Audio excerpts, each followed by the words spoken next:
রাধে রাধে। চলুন আজকে আমরা সেই শ্রীকৃষ্ণ আর সেই শ্রীকৃষ্ণ যে গোপিনীর সঙ্গে কি রাসলীলা করেছে তা তার সেই তথ্য কিছু আমরা জানি ভাই। অনেকে তো জানেন না যে রাসলীলা মানে কি। তাই আজকে সেই রাসলীলার যে কথার অর্থ কি, সেই কথার অর্থ আপনাকে সবাইকে বুঝিয়ে দেব। রাধে রাধে। তা আমাদের সেই শ্রীকৃষ্ণ 16,108 গোপিনীর সঙ্গে সেই রাসলীলা করেছে। রাসলীলা মানে কি? আমাদের সমাজের মধ্যে অনেক ব্যক্তি, অনেক লোক এখনো সেই রাজ জানে না যে আমাদের যে শ্রীকৃষ্ণ, সেই ভগবান কি রাসলীলা করেছে। অনেকে বলে নাকি যে ওই দেখো পাশের বাড়ির দাদা অন্য বৌদিকে নিয়ে পালিয়ে গেছে, দেখো তারা কি রাসলীলা চলছে। পাশের বাড়ি একটা ছেলে একটা মেয়েকে নিয়ে পালিয়ে গেছে, দেখো তারা কি রাসলীলা চলেছে। কিন্তু না, আমাদের শ্রীকৃষ্ণ সেই রাসলীলা কখনো কোনোদিন করেনি। আমাদের সেই শ্রীকৃষ্ণ সেই রাসলীলা কখনো কোনোদিন করে না। আপনারা যারা না জানেন, আজকে আমাদের সেই জ্ঞানকে মতি চ্যানেলের মাধ্যম দিয়ে আপনারা জানার চেষ্টা একটু দূর করেন যে রাসলীলা কথার অর্থ কি। রাসলীলা কথার অর্থ হয়েছে জীব আর শিবের মিলন। রাসলীলার কথা অর্থ কি? রাসলীলার কথার অর্থ হয়েছে আত্মা পরমাত্মার মিলন। রাসলীলার কথার অর্থ হয়েছে পরম আর পরমানন্দের মিলন। রাসলীলার কথার অর্থ হয়েছে রাধা আর শ্রীকৃষ্ণের মিলন। সেই 16,108 গোপিনীকে আমাদের সেই দেশের মধ্যে একদম পাওয়ারফুল এক অসুর ছিল। সেই অসুরের নাম ছিল বমাসুর। সেই অসুরের নাম ছিল বমাসুর। উনি কি করত? উনি ছোট ছোট রাজ্যগুলোকে উনি জিতে, ছোট ছোট ছোট রাজ্যগুলোকে জিতে সেই রাজ্যের মধ্যে যে স্ত্রী কন্যারা ছিল, সেই স্ত্রী কন্যাকে উনি দখল করে নিয়ে তারপর উনি এবং উনার প্রজারা সবাই মিলে সেই স্ত্রী এবং কন্যাকে শ্লীলতাহানি করত। স্ত্রী এবং কন্যাকে উনি দর্শন করত। তখন সেই আমাদের সেই দ্বারকাধীশ ভগবান শ্রীকৃষ্ণ তখন কি করেছে? সেই বমাসুরের হাত থেকে বমাসুরকে বধ করে, বমাসুরকে মেরে তারপরে সেই 16,108 গোপিনীকে উদ্ধার করেছে ওনার হাত থেকে। উদ্ধার করে তখন সেই 16,108 গোপিনীকে কেউ আর সাহারা দেননি। উনার যে বায়ারা, উনার উনার যে আত্মীয় স্বজন যে লোকেরা ছিল ওদেরকে সাহারা দেননি। তখন ওরা কোথায় যাবে? কেন দেননি? যে তোমরা এখন নষ্ট হয়ে গেছো, তোমরা এবার খারাপ হয়ে গেছো, তোমাদের আমাদের ঘরের মধ্যে তোমাদের কোনো স্থান নেই। তোমাদেরকে সেই বমাসুর এবং বমাসুরের প্রজারা মিলে তোমাদেরকে শোষণ করেছে, তোমাদের স্থান নেই। তখন সেই অসহায় নিরীহ সে মাতা কন্যাকে সেই শ্রীকৃষ্ণ উনি দ্বারকাধীশ ছিলেন, উনি সাহারা দিয়েছেন। সাহারা দিয়ে তারপর উনাদের যে মনের ভিতরে যে দুঃখ অশান্তি ছিল, সেই দুঃখ অশান্তি থেকে উনাদেরকে মুক্তি দিয়েছেন। মুক্তি দিয়ে উনাদের মনের ভিতরে শান্তি এনেছেন। ওনাদের সঙ্গে উনি কোনো লীলা করেননি। আপনারা যা মনে করিতেছেন সেই লীলা উনি করেননি। ওনারা কি করেছে? যে বেসাহারা যে স্ত্রী কন্যা, ওদেরকে শান্তি, ওদেরকে আনন্দ, ওদেরকে সুখ সেই পরমাত্মার সঙ্গে মিলন করিয়ে ওদেরকে দিয়েছে। সেই প্রেম সহিত, ভালোবাসার সহিত না ভাই। সে প্রেম হয়েছে এক জিনিস এবং ভালোবাসা হয়েছে আরেক জিনিস। প্রেম কথার অর্থ কি? প্রেম কথার অর্থ হচ্ছে শান্তি। প্রেম কথার অর্থ হয়েছে আনন্দ। সেই প্রেম কথার অর্থ হয়েছে সমর্পণ। তো কৃষ্ণ এই 16,108 গোপিনীর সঙ্গে উনি প্রেমই করেছে, শান্তি দিয়েছে, আনন্দ দিয়েছে এবং সেই গোপিনীরা কৃষ্ণর সেই জ্ঞানের কাছে উনি সমর্পণ ওনারা রয়েছেন। তো আমাদের সেই শ্রীকৃষ্ণ এই 16,108 গোপিনীকে সেই পরমানন্দ, সেই পরমাত্মা সঙ্গে মিলন করিয়েছে। আমাদের শ্রীকৃষ্ণ কোনো দিন কোনো মাতা, কোনো কন্যা দিকে ওনার কোনোদিন খারাপ দৃষ্টি কোনোদিন ছিল না, কোনোদিন ওনার কোনো খারাপ দৃষ্টি ছিল না ভাই। কোনোদিন উনি হিংসার যুদ্ধ কোনোদিন করেনি। উনি উনি অহিংসার যুদ্ধ করেছেন। উনি কি করেছেন? অহিংসার যুদ্ধ। আমাদের দেশের মধ্যে, সমাজের মধ্যে অনেক রাজ্যের মধ্যে অনেক ব্যক্তিরা আছে, উনার সম্বন্ধে ভুল ধারণা রয়েছে যে শ্রীকৃষ্ণ তো হিংসার যুদ্ধ করিয়েছেন, কিন্তু না, শ্রীকৃষ্ণ কোনোদিন হিংসার যুদ্ধ করেনি। উনি অহিংসার যুদ্ধ করিয়েছে।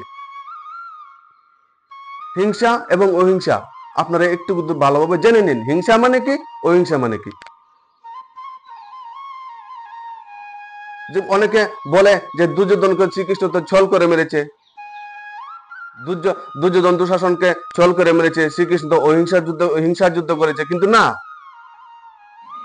সেটা হিংসার যুদ্ধ নয়, সেটা অহিংসার যুদ্ধ। সে দুর্যোধন অত্যাচারী, সে দুর্যোধন লোভী, সে দুর্যোধন অহংকারী। যদি আমাদের দেশের মধ্যে সেই রাজা যদি অত্যাচারী, অহংকারী, লোভী থাকতো, তাহলে আমাদের দেশের সেই প্রজারা সব সেরকমই হয়ে যেত। আমাদের দেশের প্রজারা সব কি হতো? যে দেশের রাজা এরকম, সে দেশের প্রজারা তো সেরকমই হবে। তো সেই অত্যাচারী, লোভী, অহংকারী সে দুর্যোধনকে উনি হত্যা করিয়েছেন। সবাই জানে, দেশবাসী সবাই জানে। কিন্তু ওটা কি হিংসার যুদ্ধ হয়েছে না অহিংসার যুদ্ধ হয়েছে?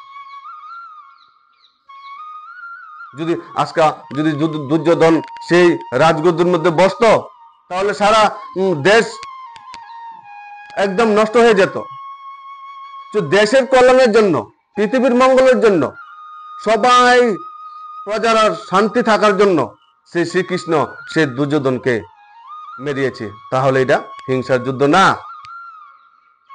এটা অহিংসার যুদ্ধ উনি করিয়েছেন। যেরকম দেখেন না যে আমাদের যে সমাজের মধ্যে, আমাদের সেই রাজ্য দেশের মধ্যে যে আমাদের যে পুলিশ কর্মী ভাইয়েরা যে ডিউটি করে, যে সমাজের মধ্যে যে কুখ্যাত যে লোক, রাজ্যের মধ্যে সেই কুখ্যাত যে লোক, দেশের মধ্যে যে কুখ্যাত যে লোক, তো ওদেরকে যদি ওরা শাস্তি দেয়, তো ওরা কি হিংসা করে শাস্তি দিয়েছে নাকি তা অহিংসা করে শাস্তি দিয়েছে? ওরা কারণ ওরা সমাজকে রক্ষা করতেছে কুখ্যাতের লোকদের হাত থেকে, রাজ্যকে রক্ষা করতেছে কুখ্যাত লোকের হাত থেকে, দেশকে রক্ষা করতেছে কুখ্যাত লোকের হাত থেকে। তাই ওরা কোনো হিংসা কোনো কাম করেনি। আমাদের সেই পুলিশ ভাইয়েরা কোনো হিংসার কোনো কাম ওনারা করে না ভাই। সে আমাদের দেশের মধ্যে যে বর্ডারের মধ্যে যে সৈনিক, বর্ডারের মধ্যে যে ফৌজি ভাইয়েরা, ওনারা যে বর্ডারের মধ্যে ডিউটি করতে, যে আমাদের দেশকে যে রক্ষা করিতেছে, তখন ওনারা যখন যুদ্ধ করে আমাদের দেশকে বাঁচানোর জন্য, পাশের বাড়ি বা পাশের দেশের যে সৈনিকে যে মারা যায়, মৃত্যু হয়, তাহলে কি ওরা কি হিংসার যুদ্ধ করেছে না অহিংসার যুদ্ধ করেছে? কারণ দেশকে ওনারা রক্ষা করে দিচ্ছে ভাই। তাহলে ওরা হিংসার যুদ্ধ করেননি ভাই। ওরাও আমাদের সেই মাতৃভূমি রক্ষা করিতেছে, ওরা অহিংসার যুদ্ধ করেছেন।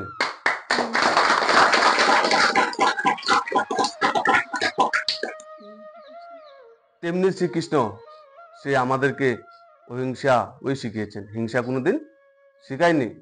তেমনি যে সমাজের মধ্যে যে কুখ্যাত যে লোক এবং আমাদের দেশের যে দেশের বিরুদ্ধে যারা ষড়যন্ত্র করে, আমাদের দেশকে নষ্ট করার জন্য, আমাদের দেশে সেই মানুষকে নষ্ট করার জন্য যে ষড়যন্ত্র করে, ওদেরকে যদি হত্যা করে আমাদের দেশের ফৌজি ভাইয়েরা, আমাদের দেশের পুলিশ ভাইয়েরা, ওরা ওই হিংসা যুদ্ধ ওরা করেননি। ওরা ওই হিংসা যুদ্ধই ওনারা করেছিলেন। তাই আমরা সেই শ্রীকৃষ্ণ আমাদেরকে সেই সুন্দর আমাদের মাতৃভূমি রক্ষা করার জন্য, আমাদের প্রকৃতিকে ধ্বংসের হাত থেকে রক্ষা করানোর জন্য আমাদেরকে জ্ঞান দিয়েছে, সেই পরমাত্মার জ্ঞান ভাই।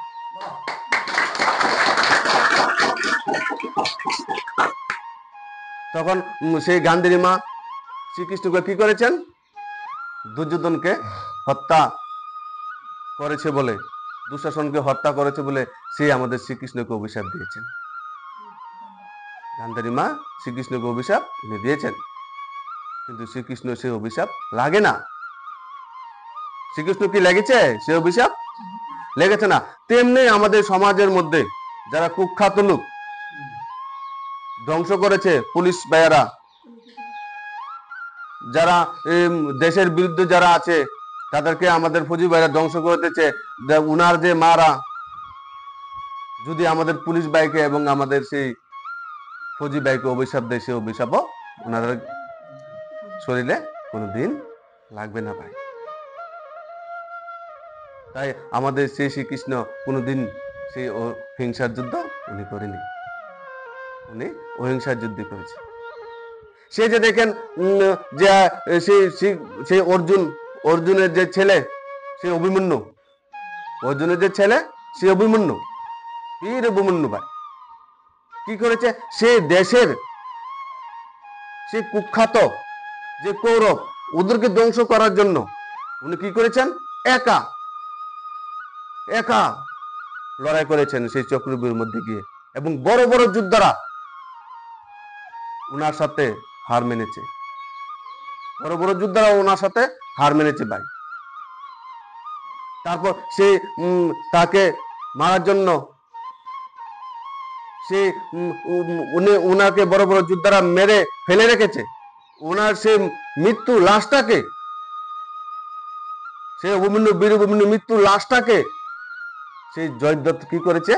লাশটাকে উনি লাথি মারা শুরু করেছে সেই লাশটাকে।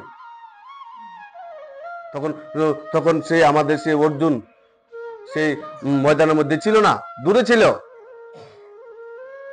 তখন ফিরে এসে দেখে কি অভিমন্যুর লাশ।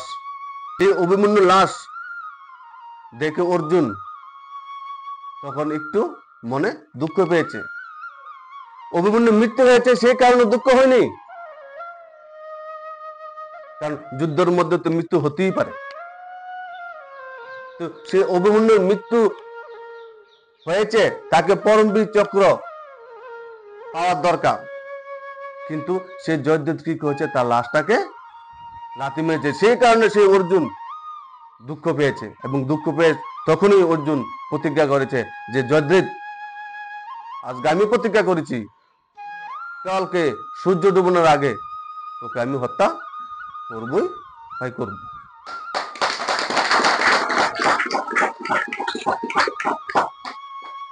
তখন সে অর্জুন প্রতিজ্ঞা করেছে। তারপর সে কৌরবরা মিলে কি করেছে?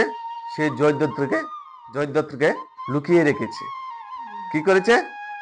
লুকিয়ে রেখেছে যে আজকে জয়দ্রথকে যুদ্ধের ময়দানে আনবো না, আমরা যুদ্ধের ময়দানে আনবো না, ওনাকে লুকিয়ে রাখবো। তাহলে যদি আজকে যদি জয়দ্রথ হত্যা না হয় তাহলে অর্জুনের প্রতিজ্ঞা নষ্ট হয়ে যাবে। তখন সে অর্জুন যে প্রতিজ্ঞা করেছে যদি জয়দ্রথকে আজকে মধ্যে যদি উনাকে হত্যা না করে তাহলে উনি চিতার মধ্যে শুয়ে যাবে। তখন সে কৌরবরা কি করেছে? জয়দ্রথকে লুকিয়ে রেখেছে। কি করেছে? জয়দ্রথকে লুকিয়ে রেখেছে। তখন সে অর্জুন, সেই শ্রীকৃষ্ণ জয়দ্রথকে খুঁজছে। কি করছে? খুঁজছে উনি কই আছেন, কিন্তু উনাকে তো কৌরবরা লুকিয়ে রেখেছে ভাই। কারণ জানে যে সেই মহাভারত যুদ্ধের মধ্যে সে অর্জুনকে যদি শেষ করে দিতে পারে তাহলে পুরা মহাভারত যুদ্ধ শেষ হয়ে যাবে, কৌরবরা জিতে যাবে। তখন সে জয়দ্রথকে লুকিয়ে রেখেছে। আর সে অর্জুনের সঙ্গে কে আছে? সে ভগবান। ভগবানকে সে আমাদের কৃষ্ণ। তখন সে শ্রীকৃষ্ণ কি করেছে? মেহেল বানিয়েছে। কি বানিয়েছে? মেহেল বানিয়েছে। যদি মেহেল না বানাতো তাহলে সে জয়দ্রথ আসতো না ময়দানে। কি মেহেল বানিয়েছে? অর্জুন কি বলেছে? চলো মেহেল বানাতে হো, চলো মেহেল বানাতে হো ভাই। তখন কি মেহেল বানিয়েছে? সে অর্জুনের চিতা সাজিয়েছে। কি সাজিয়েছে? সে অর্জুনের চিতা সাজিয়েছে। তারপরে চিতা সাজানোর পর কি বলেছে সূর্য দেবতাকে? মেঘের মধ্যে লুকিয়ে থাকো। কই থাকো? তুমি একটু দূর মেঘের মধ্যে লুকিয়ে থাকো। তখন সেই সূর্য দেবতা কি করেছে? সেই মেঘের মধ্যে উনিও কি করেছে? লুকিয়ে রয়েছে। তখন সারা পৃথিবী কি হয়ে যায়? অন্ধকার হয়ে যায়। আগে তো গড়ি ছিল না, গড়ি তো ছিল না আগে। তখন সেই কৌরবরা কি ভেবেছে যে এবার সূর্য ডুবে গেছে, আমরা জিতে গেছি, জয়দ্রথ বেরিয়ে যাও তুমি, জয়দ্রথ তুমি বেরিয়ে যাও। তখন সেই জয়দ্রথ কি করেছে? বেরিয়ে এসে তারপর অর্জুনকে বলে দিয়েছে, অর্জুন এবার তোমার সময় হয়ে গেছে, তুমি এবার চিতাতে চলে যাও, আমি জিতে গেছি। অর্জুন আমি জিতে গেছি, এবার তোমার চিতা তুমি সাজিয়ে নাও। কি করো? তোমার চিতা তুমি সাজিয়ে নাও। তখন সে অর্জুন তো প্রতিজ্ঞা করেছে ভাই, উনি তো ওনার প্রতিজ্ঞাতে করতেই হবে, না হলে তো ধর্মের গ্লানি হয়ে যাবে। তখন উনি কি করেছেন? নিজের চিতা নিজে সাজাতে শুরু করলেন। আর ওই দিক থেকে কৌরবরা খুব খুশি, আনন্দতে তা ওনারা কি করতেছে? সবাই মিলে নাচতেছে। তখন সেই প্রভু আমাদের শ্রীকৃষ্ণ সেই সূর্য দেবতাকে ইশারা দিয়ে বলেন, এবার তোমার সময় হয়ে গেছে, বেরিয়ে যাও।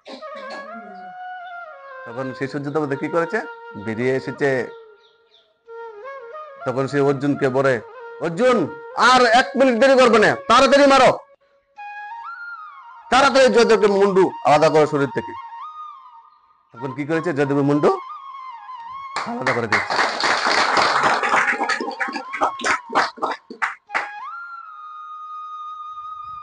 তখন সে কৌরবরা বলেছে, ছল ছল ছল হয়েছে, ছল হয়েছে, ছল করেছে। কিন্তু ওইটানে ছল করেনি, ওইটানে অহিংসার যুদ্ধই করেছে। কি করেছে? অহিংসার যুদ্ধই করিয়েছে। উনি কি করেছে? ছল দিয়ে মেরেছে, কিছু করার নেই। সেই বীর অভিমন্যুকে, উনার লাশকে উনি লাথি মেরেছে। তখন সেই প্রভু দেখে তখনই উনার মনের মধ্যে প্রতিজ্ঞা করছে যে আমি জয়জিৎকে ছাড়বো না।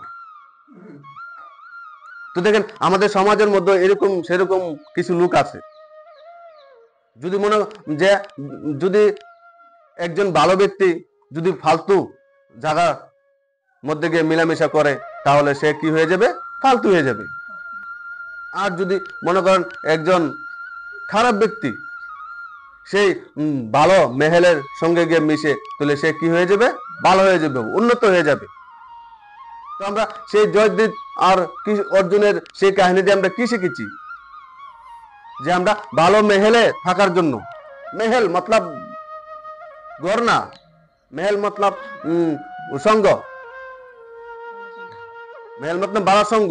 তো শ্রীকৃষ্ণ কার সঙ্গে ছিল? অর্জুনের সঙ্গে। আর অর্জুন কার সঙ্গে ছিল? সে শ্রীকৃষ্ণের সঙ্গে। আর জয়দ্রথ কার সঙ্গে ছিল? সে কৌরবদের সঙ্গে। তাহলে আমরা কি করব? যেখানে শ্রীকৃষ্ণের কথা, যেখানে সৎসঙ্গ আছে, সেই মেহেলের মধ্যে আমরা যাওয়ার চেষ্টা করব। তাহলে আমরা জীবন উন্নত হতে থাকবে। আর যদি আমরা কুসঙ্গের কাছে গিয়ে মেহেল বানাই, তাহলে আমরা কি হয়ে যাব? সেই জয়দ্রথ, সেই দুর্গতি হয়ে যাবে। সেই দুর্গতির থেকে বাঁচার জন্য সেই আমাদের যে চ্যানেল জ্ঞান কি মতি মধ্যে দিয়ে আমরা সেই কৃষ্ণ কথা আপনাদেরকে রোজ, সেই রামের কথা আপনাদেরকে রোজ দিতে থাকবো ভাই। তাহলে আজকে আমরা কি শিক্ষা নিয়েছি? যে মেহেল ভালো, সবাই যাতে মেহেলটা ভালো রাখে, সম্পর্ক ভালো মেহেলের সঙ্গে যাতে রাখেন। এবং শ্রীকৃষ্ণ আমাদেরকে হিংসার যুদ্ধ কখনো শিখায়নি, অহিংসাই শিখিয়েছেন। অহিংসা পরম ধর্ম। তারপরে শ্রীকৃষ্ণ কোন লীলা করেনি, কি করেছে? রাসলীলা। রাজকথা রাজকথার অর্থ কি? যে তোমার যে মনের মধ্যে গুপ্তভাবে সেই অতীন্দ্রিয় সুখ লুকিয়ে রয়েছে, অতীন্দ্রিয় সুখ আমাদের মনের গুহার মধ্যে যে লুকিয়ে রয়েছে, সেই অতীন্দ্রিয় সুখটা একদম বের করে একমত আনার উপায় হয়েছে সেই আমাদের শ্রীকৃষ্ণর রাসলীলা। তো দুনিয়ার মধ্যে দুনিয়ার মধ্যে দুটোই রাস্তা আছে। একটা হয়েছে যে শ্রীকৃষ্ণের সঙ্গে রাসলীলা করার রাস্তা, আর একটা হয়েছে যে দুনিয়ার সাথে উদাস, নিরাশ, হতাশ, টেনশন, ডিপ্রেশন জীবন কাটানো। এখন চয়েস আমরা কাছে দুইটা, একটা হচ্ছে শ্রীকৃষ্ণের সঙ্গে রাসলীলা করে অতীন্দ্রিয় সুখ অনুভূতি করা, আর একটা হয়েছে দুনিয়ার সঙ্গে রাসলীলা করে হতাশ, নিরাশ আর ডিপ্রেশন, টেনশনে থাকা। এখন চয়েস আমাদের কাছে, আমরা কি করব? আশা করি খুব কম লোকই দুনিয়ার মধ্যে আছে যে ওনারা দুঃখ, ডিপ্রেশন থাকার ইচ্ছা। যারা দুঃখ, টেনশন, ডিপ্রেশন থেকে মুক্তি পাওয়ার ইচ্ছা আছে, তাহলে তারা সেই শ্রীকৃষ্ণের আমাদের যে সৎসঙ্গ রোজ শুনতে থাকুন, রোজ দেখতে থাকুন। রাধে রাধে।